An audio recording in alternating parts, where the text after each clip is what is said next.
Hello and welcome. He came back 5 years after shattering her world, begging for a second chance. She had rebuilt her life from the ashes of his betrayal, finding a strength she never knew she possessed. Everyone expected tears, anger, or maybe even a reluctant reconciliation. But what she did next wasn't just unexpected. It was a move so calculated, so powerful, it left everyone, especially her ex-husband, utterly speechless. This isn't just a story about heartbreak. It's a story about the quiet, devastating power of a woman who refused to be a victim any longer. Prepare to be stunned. The first time Maya saw Liam again, it wasn't in a sterile lawyer's office or across a crowded restaurant. It was on a Tuesday afternoon in October, with the autumn sunlight casting long skeletal shadows across the cobblestone streets of Greenwich, Connecticut. The air was crisp, smelling of damp earth and the distant sweet decay of leaves. Maya was leaving the Gilded Page, the small independent bookstore she now co-owned, her arms laden with a box of antique leather-bound classics she'd just acquired from an estate sale. She was happy. Or more accurately, she was content. A state that felt more stable, more earned than happiness. The past 5 years had been a grueling climb out of a chasm she hadn't even seen at her feet until she was already falling. The bookstore, with its scent of aging paper and quiet reverence for stories, had been her sanctuary, her therapy, and ultimately her triumph. As she fumbled for her car keys, a familiar voice sliced through the ambient street noise. Maya, the sound was a physical blow. It was deeper than she remembered, roughened around the edges by time and things she couldn't imagine. But it was unmistakably his, Liam. Her heart didn't leap or flutter. It seized, a painful, stuttering cramp in her chest. For a moment, the box in her arms felt impossibly heavy. The weight of her entire past contained within its cardboard walls. She turned slowly, her body rigid with a dread she thought she had long since buried. There he stood, leaning against the wrought iron fence of a brownstone across the street. He looked different. The boyish charm that had once captivated her, the easy, confident smile that had graced the society pages had been replaced by something more weathered. He was thinner, his expensive suit looking a size too big for his frame. There were fine lines around his eyes that hadn't been there before, and his dark hair was shorter, more severe. But the eyes were the same. That intense, unnerving shade of blue that could make you feel like you were the only person in the world. "Liam," she said. Her voice was flat, devoid of the torrent of emotions crashing within her. It was a stranger's voice. He pushed himself off the fence and crossed the street, his steps hesitant. He stopped a few feet away, creating a no-man's land between them. I wasn't sure it was you." "You look great, Maya." "Really?" It was the kind of compliment he used to throw at her like a bone meant to soothe or distract. It used to work. Now it was just noise. She looked down at her simple navy blue dress and practical flats. She wasn't the woman he had left. That woman wore designer labels she couldn't pronounce and shoes that pinched her feet. Her entire existence curated to be the perfect accessory for Liam Sterling, the wunderkind of Wall Street. "What are you doing here, Liam?" she asked, her tone making it clear this was not a pleasantry. "I live here now," he said, gesturing vaguely down the street. "Moved back from Singapore a few months ago. I was just walking and I saw you." The divorce had been a maelstrom of public humiliation and private agony. Liam's investment firm, built on his family's old money name and his own ruthless ambition, had imploded in a scandal of epic proportions. It turned out his genius was just old-fashioned fraud. He had leveraged everything, including assets held in Maya's name without her knowledge, to fund a lifestyle that was a lie. The betrayal wasn't just the other woman, a vapid younger version of Maya he'd installed in a penthouse in the city. It was the cold, calculated destruction of their shared life. He had used her trust, her belief in him as collateral. In the ensuing legal battle, The power imbalance had been staggering. Liam's family, the formidable Starrings, had closed ranks. Their lawyers, a pack of silver-haired sharks, had painted Maya as a clueless, spendthrift wife who was either complicit or willfully ignorant. They had systematically dismantled her, stripping her of her dignity along with her assets. She had walked away with a fraction of what she was owed, a settlement designed to silence her, not to provide for her. She had been left with nothing but the smoldering ruins of her life and a name now synonymous with scandal. She had crawled her way back, moving out of the city, severing ties with the hollow friends who had vanished at the first sign of trouble. She had taken the small inheritance her grandmother had left her. Money the Sterling's lawyers had somehow missed, and poured it into the bookstore with her friend and now business partner, Chloe. It was a quiet life, a small life. But it was hers. "You shouldn't be here," she said, the words tasting like ash. A flicker of the old Liam appeared. A flash of frustration, of impatience with a world that wasn't bending to his will. "Can we just talk, Maya, for 5 minutes? A coffee for old time's sake." "There are no old times, Liam," she replied, her voice dangerously low. "You burned them. You burned everything.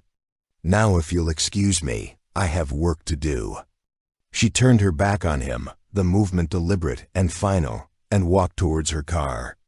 She could feel his eyes on her, a physical weight on her shoulders. She didn't look back. She unlocked her car, placed the box on the passenger seat, and got in, her hands shaking so badly she could barely fit the key in the ignition. As she drove away, she glanced in the rearview mirror. He was still standing there, a solitary figure against the backdrop of a life she had fought so hard to escape.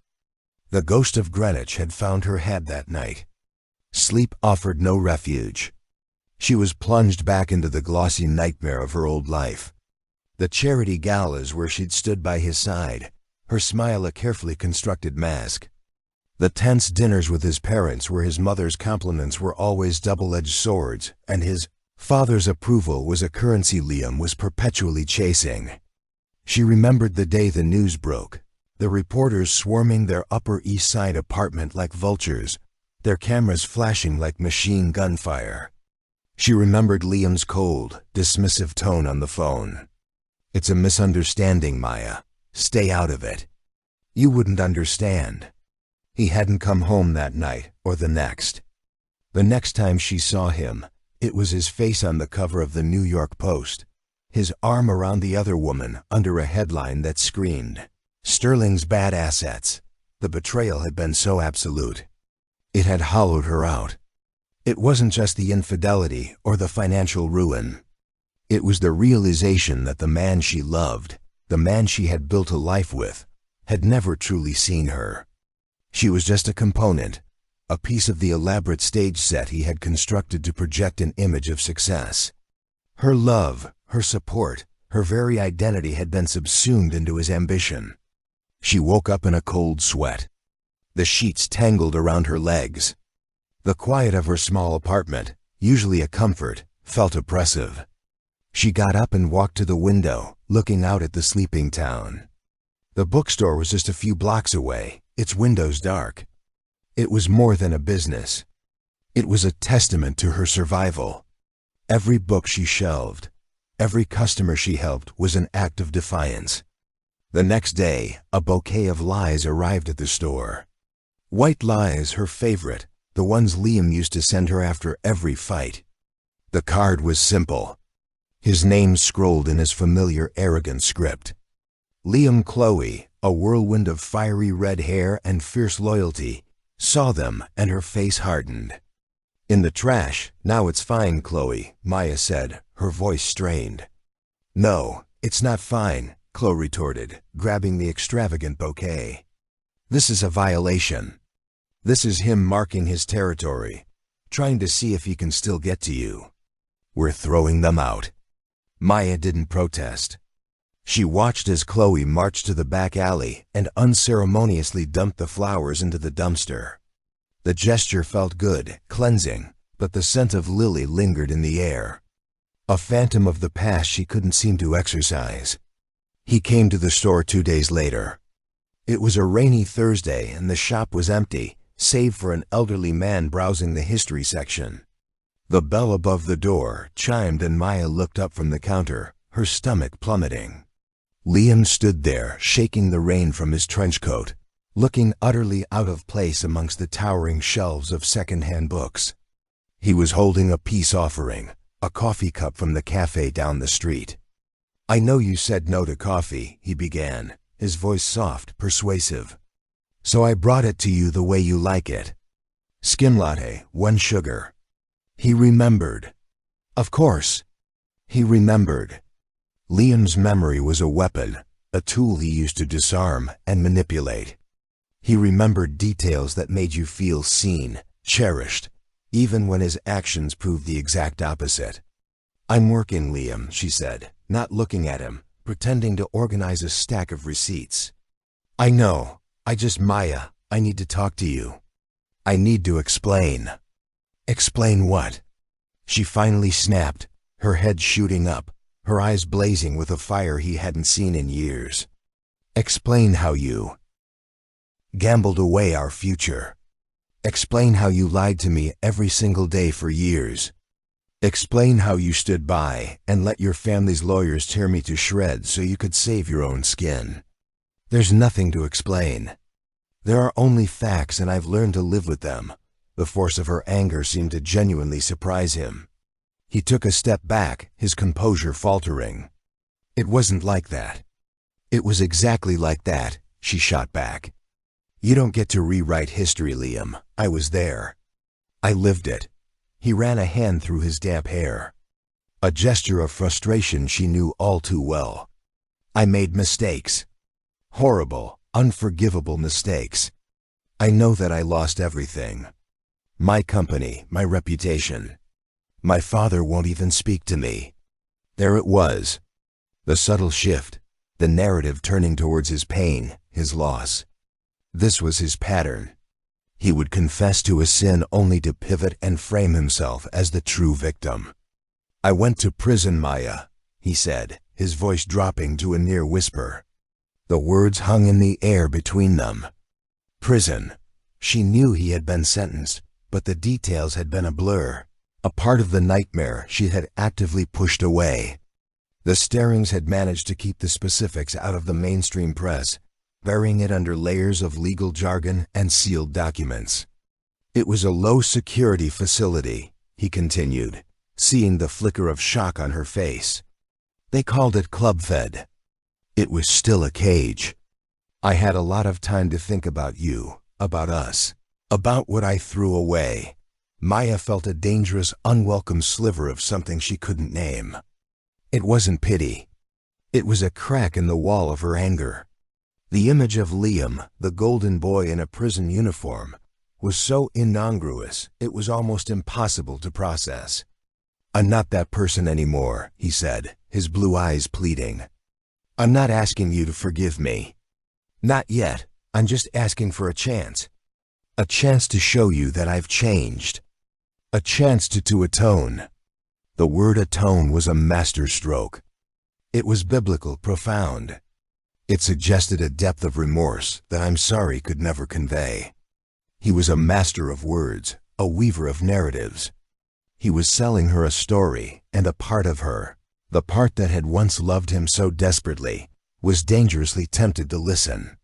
She looked away from his intense gaze, her eyes landing on a framed quote she had hung behind the counter. It was from Jane Austen. "My heart is and always will be yours." It used to be her favorite quote. Now it felt like a cruel joke. "I have to go," the elderly customer said, placing a book on the counter and breaking the spell. Maya turned, her movement stiff, and rang up his purchase. She was grateful for the interruption, for the return to the simple, solid reality of her present. When she turned back, Liam was still there, the coffee cup still in his hand. "Please, Maya," he said, "just dinner. One dinner. Let me tell you everything. No lawyers, no family, just me. The truth." She should have said no. Every rational thought, every scar on her heart screamed at her to throw him out. But the man in front of her was not the titan of industry who had crushed her. He was a man diminished, a man who had been to prison, a man who claimed to be seeking atonement, and a treacherous, insidious thought wormed its way into her mind. What if he was telling the truth? The psychological conflict was a war within her. Her mind, the logical wounded part of her, knew this was a trap. He was a narcissist, a manipulator. His motives were never pure. He wanted something. But her heart, that foolish, traitorous organ, whispered a different story. It remembered the good times, the laughter, the shared dreams, the man she had fallen in love with before the money and the lies had poisoned everything. One dinner, she heard herself say, the words feeling alien on her tongue. And then you leave me alone. For good. A slow smile spread across Liam's face. It wasn't the triumphant smirk of old, but something quieter, more grateful. Thank you, Maya, he said. You won't regret this. But as he walked out of the store, the bell chiming his departure, Maya had a sinking feeling that she already did. She was stepping back into the fire, and she wasn't sure she was strong enough to keep from getting burned again. The restaurant Liam chose was a calculated risk, not the ostentatious Michelin-starred establishments they used to frequent in Manhattan, but a quiet, rustic Italian place in New Canaan called Il Cortilele. It was known for its authenticity and discretion, a place where old money went to be invisible. It was a subtle display meant to signal a shift from his former life of garish excess to one of quiet substance, or so he intended. To Maya, it felt like a different kind of stage. The set merely changed to suit a new performance. She arrived 5 minutes late, a small act of rebellion. She had spent an hour agonizing over what to wear, a process she hadn't endured in years. She'd finally settled on a simple black cashmere sweater and tailored gray trousers, elegant, understated, and professional. It was armor. It said, I am not the woman you knew. I am not here to be charmed. Liam was already at a secluded corner table, a bottle of expensive BO breathing on the white tablecloth. He stood as she approached, his eyes sweeping over her with an appreciative glance that was both familiar and unsettling. You came? He said, his voice laced with a relief that seemed genuine. I said I would, she replied, taking her seat. She avoided his eyes, focusing instead on the flickering candle between them. The initial conversation was stilted, a minefield of forbidden topics. They talked about the weather, the changing leaves, the merits of the wine he had chosen. It was a hollow echo of their early dating life, two strangers trying to find common ground. But they weren't strangers. They were intimately familiar, their history a living, breathing entity at the table with them. I meant what I said, Maya, he began, finally broaching the subject after the waiter had taken their order. I had a lot of time to think about the man I was, the husband I was. He started to talk, and Maya listened, her guard firmly in place. He painted a picture of a man driven by a deep-seated insecurity, a desperate need to live up to the towering legacy of his father. A man who had never offered a word of praise. He spoke of the relentless pressure of Wall Street, the intoxicating culture of risk, and how he had started to believe his own hype. I built a house of cards, he said, swirling the wine in his glass. And I decorated it with our life. I was so obsessed with the appearance of success. I didn't realize the foundation was rotten. The fraud. It started small. A white lie to an investor. A tweaked number on a quarterly report. But it snowballed, and I was too arrogant, too proud to admit I was in over my head. He didn't make excuses, not directly. But the narrative he was weaving was one of a tragic hero. A flawed man brought down by his own hubris, not a malicious criminal who had knowingly destroyed lives. He was testing the waters, seeing if this version of the story would float. And what about Amelia? Maya asked, her voice quiet, but firm. The name of the other woman felt like a shard of glass on her tongue. Liam flinched. He put his glass down and looked at her directly, his blue eyes holding a carefully crafted expression of shame. She was a symptom, he said. A distraction, a part of the lie. When everything was falling apart, she was easy. She didn't ask questions. She didn't see the cracks. She just saw the money, the lifestyle. It meant nothing, Maya. It was the most meaningless part of the whole ugly mess. It was a classic textbook answer. Belittle the affair. Frame it as a meaningless mistake. And in doing so, minimize the pain it caused. The old Maya would have clung to those words, desperate to believe that she was the one who had truly mattered. The new Maya heard the calculation behind them. It didn't feel meaningless to me, she said, her gaze unwavering. It felt like the final definitive proof that nothing we had was real. He reached across the table, his hand hovering over hers before he seemed to think better of it, and drew it back. I know, and I will spend the rest of my life regretting that. I broke your trust. I broke everything. He then guided the conversation to his time in prison. He spoke of the humiliation, the loss of control, the endless monotonous days. He described sharing a cell with a disgraced politician, of mopping floors and reading philosophy, of slowly coming to terms with the magnitude of his failures. You lose everything in a place like that, he said, his voice raw. Your name, your pride. All you have is time. Time to look at the wreckage you've made. And every single day, I saw your face. I saw what I had lost. Not the money, not the company. You, it was a powerful performance. He was vulnerable, remorseful, broken.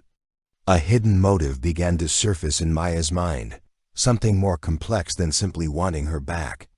He spoke of atonement. But what did that really mean? For Liam, every action had a purpose, a desired outcome. This display of contrition was an investment.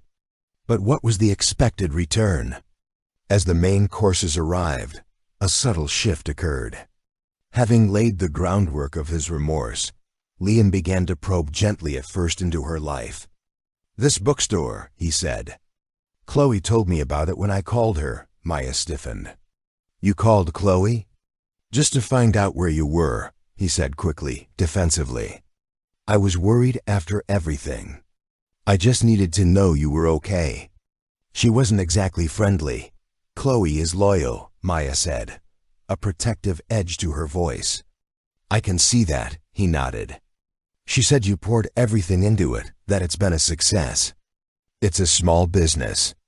We pay the bills, Maya said, downplaying it. She felt a fierce need to protect her store, her sanctuary, from his contaminating influence. It was the one thing in her life that was entirely separate from him. I'd like to see it sometime, he said.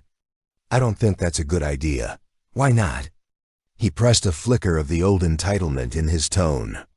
Maya, I want to understand your life now. The life you've built. I want to be a part of it if you'll let me. A part of it? She asked, incredulous. Liam, you don't seem to understand. There is no us anymore. There is my life which I built from scratch after you bulldozed the old one. And there is your life. They don't intersect. They could, he insisted, leaning forward, his voice dropping to an intimate, persuasive register. I'm not the man I was. I don't want that life anymore. The money, the pressure. It's poison.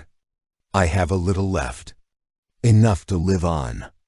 I want something real, something true. What we had at the beginning, that was real. The psychological conflict inside Maya was a churning sea. He was so convincing.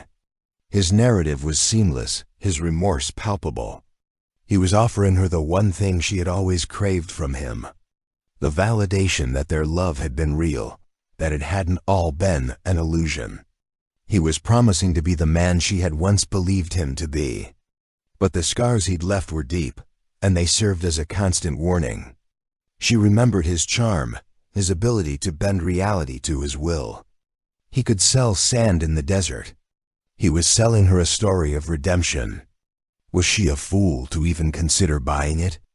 Then came the moment that set the first real alarm bell ringing. "My father," Liam said, changing the subject. "He's not well. His health has been declining for years. The stress of the scandal, it accelerated things." Maya murmured a neutral, polite response.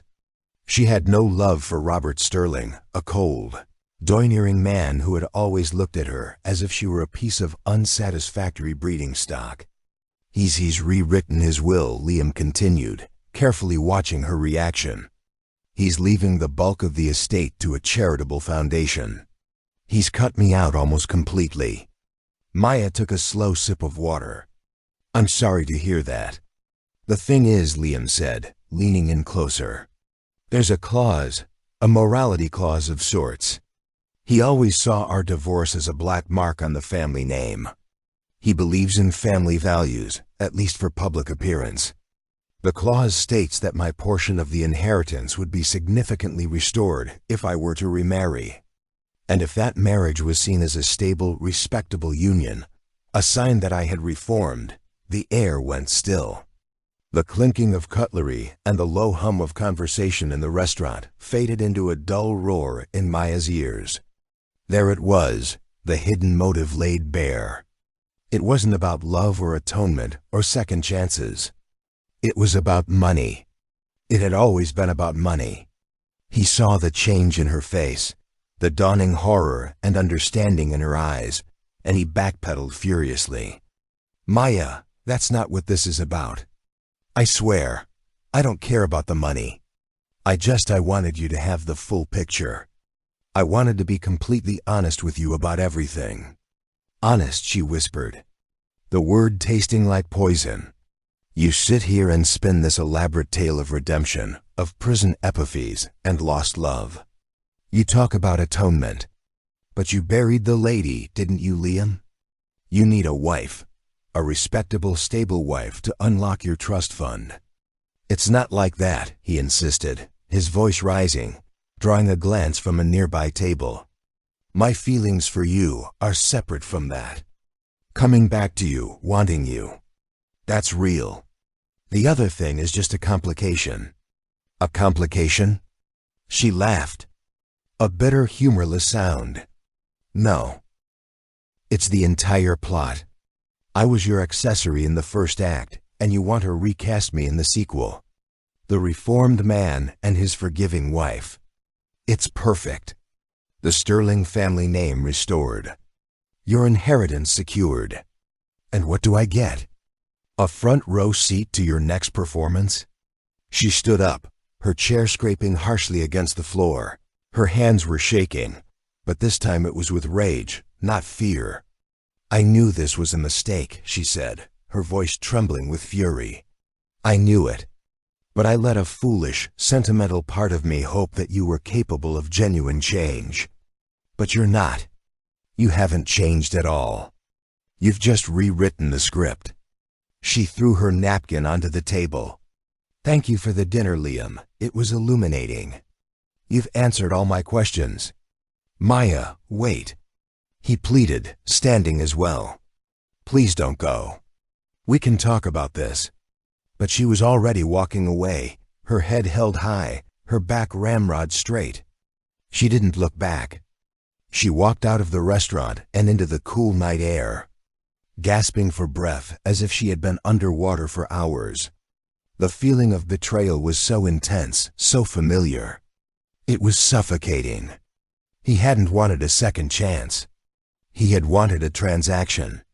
He saw her not as the woman he had wronged, but as a solution to his financial problems, her bookstore, her quiet life, her hard-won contentment. To him, these were not signs of her strength, but markers of her respectability. She was the perfect prop. As she drove home, the anger began to cool, replaced by a chilling clarity. The war within her was over. The sentimental, hopeful part of her had been silenced, executed by the brutal, undeniable truth. He hadn't just lied to her again. He had tried to architect a new lie, using the rubble of their past as its foundation. She had asked for one dinner. He had asked for a chance to atone. Instead, he had given her a motive. And as she pulled into her driveway, a new cold thought began to form in her mind. A thought that was sharp and dangerous, and utterly her own. He wanted a performance. Fine, she would give him one, but it wouldn't be the one he was expecting. The week after the disastrous dinner at El Corte Lele was a study in silence. Liam did not call. He did not send flowers. He did not appear at the bookstore. It was a calculated absence, a classic Liam maneuver. He was giving her space, letting his bombshell proposal and his subsequent clumsy denial settle. He was counting on her anger to fade, to be replaced by the lonely, pragmatic calculus of a woman in her late 30s. He believed that in the quiet of her own mind, she would begin to see the logic of his proposition. He was, as always, wrong. Maya's anger did not fade. It crystallized. It transformed from a hot, chaotic rage into a cold, focused resolve. The dinner had been a gift. It had stripped away the last vestiges of her nostalgia and naive. She saw Liam not as the ghost of a love lost, but as a predator who had returned to a familiar hunting ground. The psychological conflict that had torn at her was gone.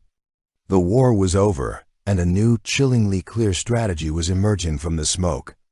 Her emotional shift was not sudden. It was a slow, deliberate turning, like a massive ship changing course in a calm sea. She started sleeping through the night again. The nightmares receded, replaced by a quiet determination. At the bookstore, she was more present, more engaged. Chloe noticed the change immediately. "You're different," she said one afternoon as they were unpacking a new shipment of paperbacks. "You seem solid." "I am," Maya replied, slitting open a box with a decisive flick of her wrist. "He showed me his hand, Chloe. All of it?" "The inheritance thing." Chloe's eyes narrowed. "I knew it. I knew he wanted something." "So what are you going to do?" "I'm going to do what he taught me to do," Maya said, a faint, mirthless smile touching her lips. "I'm going to leverage my assets." Chloe stopped working and stared at her. "What does that mean?" "It means," Maya said, looking her friend directly in the eye, "that for 5 years I've been defined by what he did to me. I was the victim, the wronged wife. Now I'm going to be defined by what I do next." The first step was research. Maya had spent years actively avoiding any news about the Starings, but now she dove in head first. She spent her evenings in the local library using their databases to access financial news archives and society pages. She pieced together the last 5 years of Liam's life. The prison sentence had been short, just under 2 years. His father, Robert Sterling, had indeed suffered a series of minor strokes, his public appearances becoming increasingly rare. She found articles detailing the Sterling family's quiet but significant philanthropic efforts. Their name now attached to hospital wings and university scholarships. A transparent attempt to launder their reputation. Most importantly, she found the will, or rather, she found legal commentary on high-profile estate battles that referenced the Sterling clause as a fascinating example of posthumous control. The experts confirmed it. Liam's inheritance was largely contingent upon a stable, reputable marriage. The word reputable was key. A quick marriage to a stranger wouldn't suffice. It had to be a union that signaled true reform. And what could be more reputable, more indicative of a changed man, than reuniting with the very woman he had so publicly wronged? She was his golden ticket. The knowledge was empowering. It was the ultimate power imbalance. But this time, it was skewed in her favor. He needed her. He didn't just want her, he needed her. Her next step was to call her divorce lawyer, a shrewd, no-nonsense woman named Evelyn Reed. "Maya," Evelyn said, her voice warm with surprise. "It's been a long time. I hope you're calling with good news." "That depends on your definition of good, Evelyn." Maya said, I need to understand something.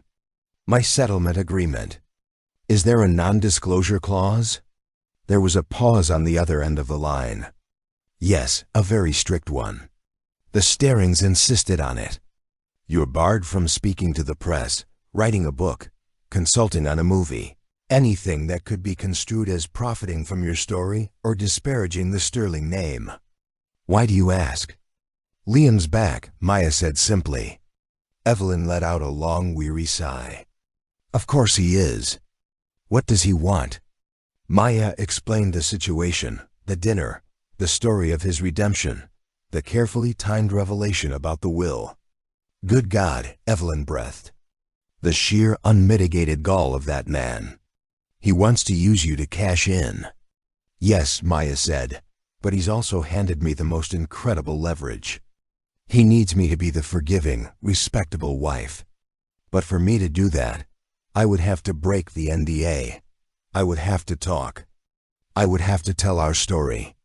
The story of his downfall and my forgiveness. The story he needs to be told. A slow smile crept into Evelyn's voice. Oh, this is good, Maya. This is very, very good. The NDA was designed to silence you, but now it's a cage of his own making. He can't get what he wants without you violating the very agreement he forced on you. Exactly, Maya said. So I want to renegotiate. Renegotiate what? The divorce settlement? No, Mia said, her voice firm. I don't want his money. I want something else. I want my story back. 2 weeks after the dinner, Maya made her move. She sent Liam a simple text message. We need to talk. My lawyer will be in touch to arrange a meeting. The response was almost instantaneous. Maya, please, let's not involve lawyers. Let's just talk, you and me. She didn't reply. She let him stew. She knew he would be panicking, his mind racing through all the worst-case scenarios. He would assume she was coming after him for more money, that she was going to use his desperation against him in the most conventional way. They met a week later at Evelyn Reed's office in Stamford. It was neutral territory, but the power dynamic was clear. This was Maya's ground. She and Evelyn were seated at one side of a large mahogany table when Liam was shown in. He looked tired, his composure strained. He had brought his own lawyer, a younger, less intimidating man than the sharks who had handled the divorce. Maya, Liam began, his voice placating. I'm glad we're doing this. I want to clear the air. Evelyn held up a hand. Mr. Sterling, let's dispense with the pleasantries. My client is here to discuss a business proposition. Liam's eyes darted to Maya, a mixture of confusion and hurt in them. A business proposition? You have a problem, Liam, Maya said, speaking for the first time. Her voice was calm and steady, betraying none of the emotion she had felt just weeks before. You need to present a narrative of redemption to your father, or at least to the trustees of his estate. A narrative that requires a key supporting character. The forgiving wife. That's me. Liam's lawyer started to speak, but Liam silenced him with a look. He kept his eyes locked on Maya. I told you my feelings for you are separate from that. I don't believe you, Maya said flatly. And it doesn't matter anymore. I am willing to play the part you've written for me. I will be your respectable, forgiving fiancé. We will be seen together. We will tell a carefully curated story to the right people. I will help you secure your inheritance. A wave of relief washed over Liam's face. So profound it was almost comical. He had won. It was that easy. Maya, I thank you. You don't know what this means. I haven't finished. She cut him off, her voice like ice. I have terms, conditions for my performance. The relief on his face curdled into suspicion. Terms first, Maya said, sliding a document across the table. This is a new agreement. It supersedes the old NDA. It states that in exchange for my cooperation, the non-disclosure clause is rendered null and void upon your father's death, and the successful execution of his will. Liam stared at the paper as if it were a snake. You want to be able to talk about what? About everything.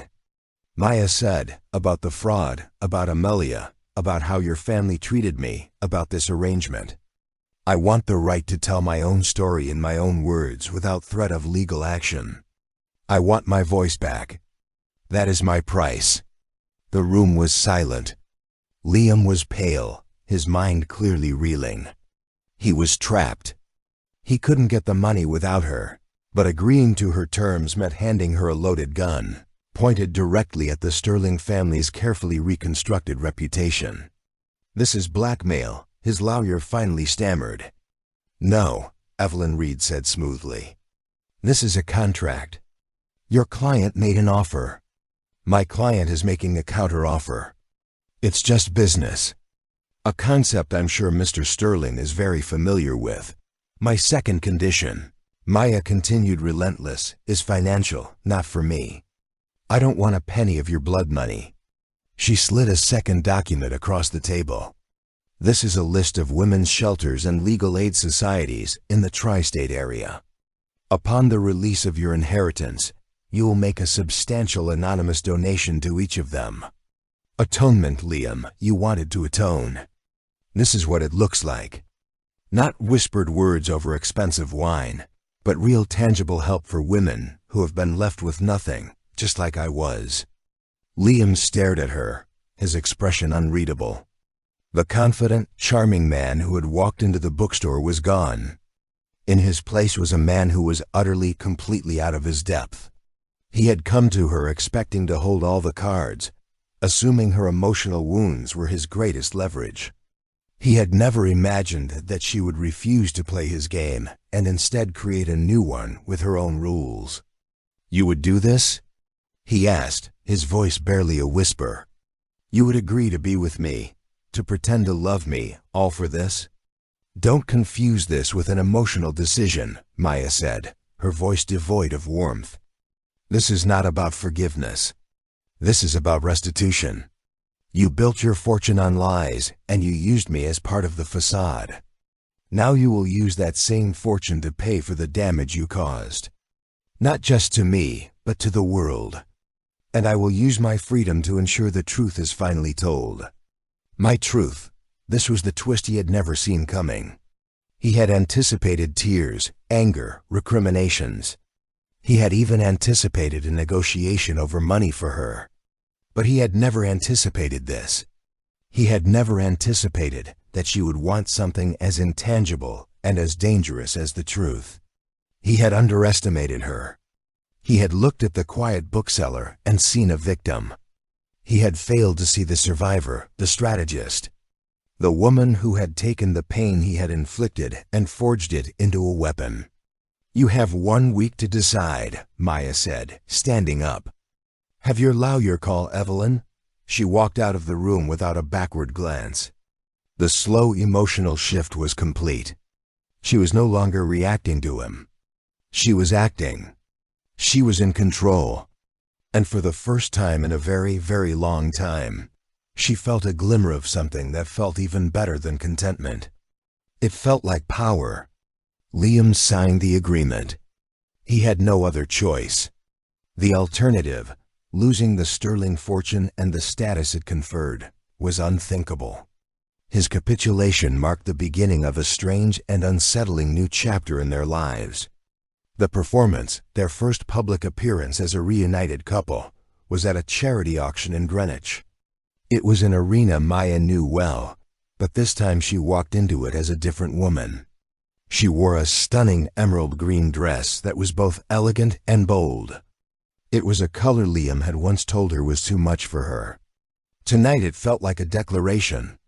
Liam played his part, his hand resting possessively on the small of her back, his smile a perfect blend of pride and humility. He introduced her to his acquaintances, not as his ex-wife, but as Maya, my fiancée. He would then lean in and whisper for the benefit of their audience. I'm the luckiest man in the world.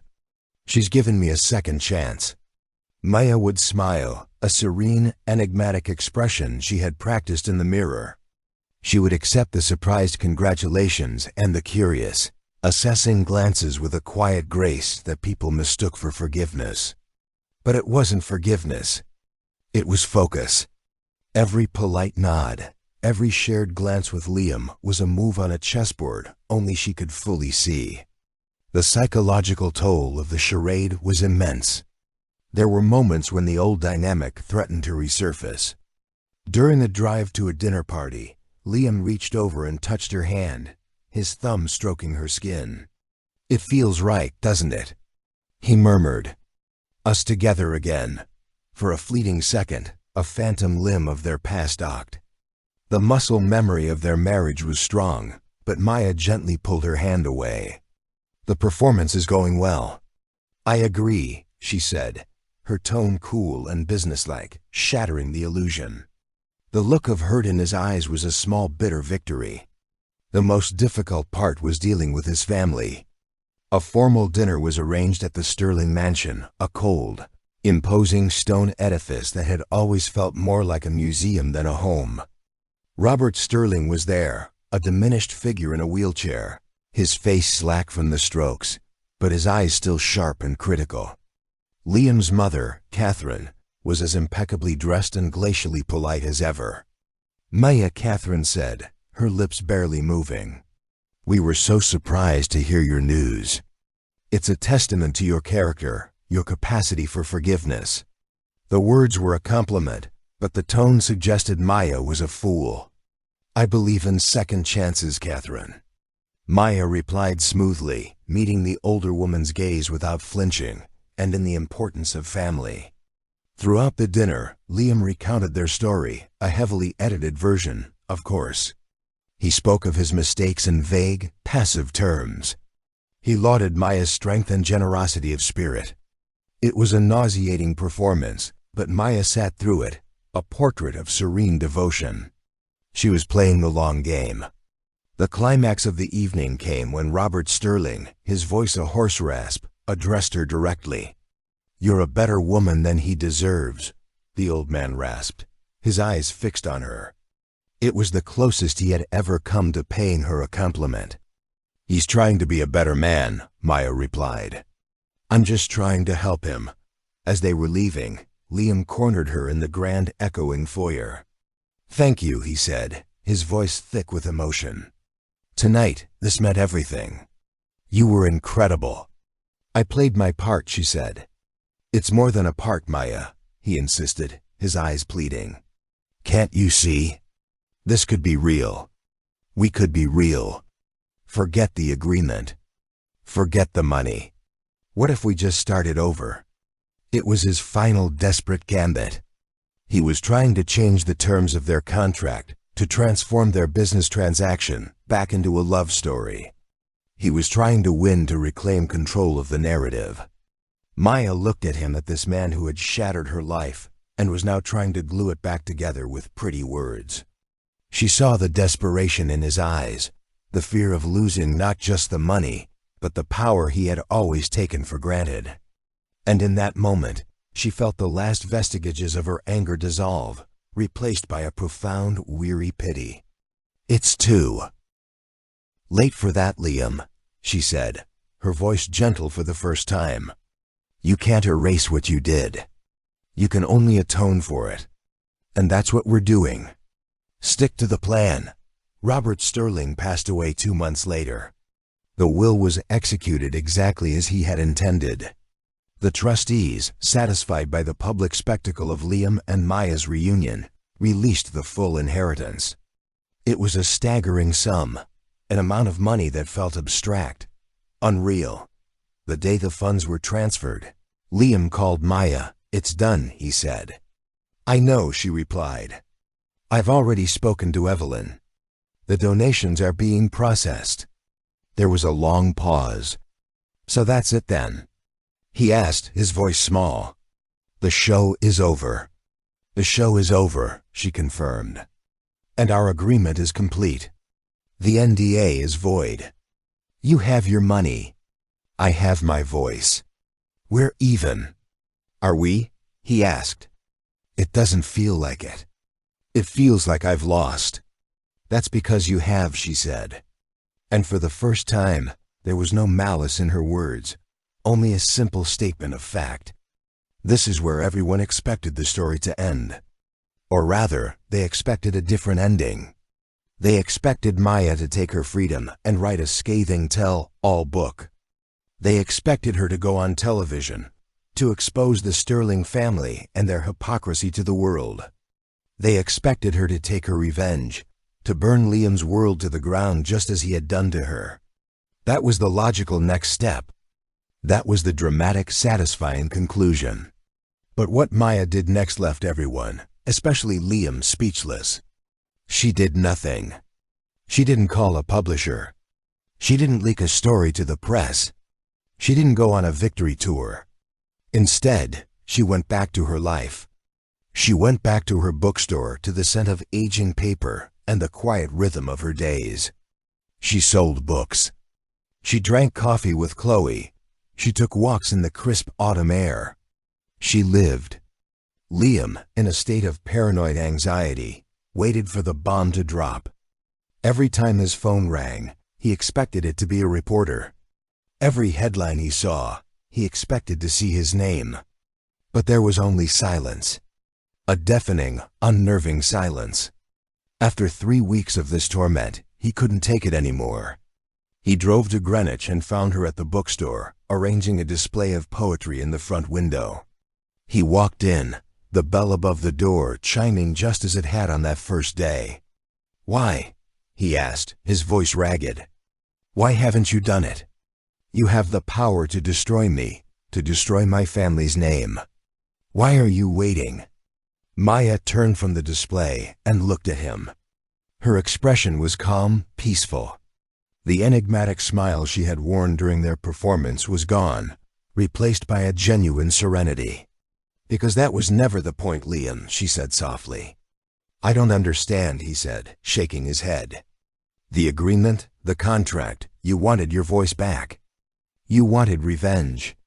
"No," she corrected him. "I didn't want revenge. I wanted a choice. Your betrayal, the divorce, the settlement, it was all about taking my choices away. You and your family decided who I was, what I was worth, and what I was allowed to say. You silenced me.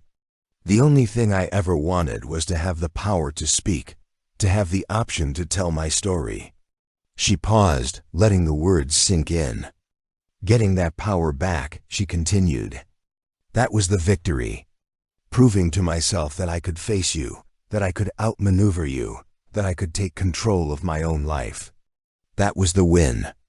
Actually destroying you, that would just make me a part of your ugly story forever. It would mean that you still had a hold on me, that my future was still defined by my anger towards you." She turned back to the book display, picking up a slim volume. "I don't want to be the woman who was wronged by Liam Sterling anymore. I don't want to be the woman who got her revenge on Liam Sterling. I just want to be Maya, the woman who owns a bookstore, the woman who has good friends, the woman who is happy." Liam stood there utterly stunned. He was speechless. He had been so focused on the game, on winning and losing, on power and money, that he had completely misunderstood her endgame. He thought she wanted to play his game just better than he could. He never realized she was playing a different game entirely. A game he didn't even know existed. Her redemption was not in destroying him. It was in choosing not to. It was in realizing that true power wasn't about vengeance. It was about freedom. The freedom to walk away. The freedom to let go. The freedom to write her own story. Not as a reaction to his, but on a clean blank page. The donations were made. She said, not looking at him. "Real atonement.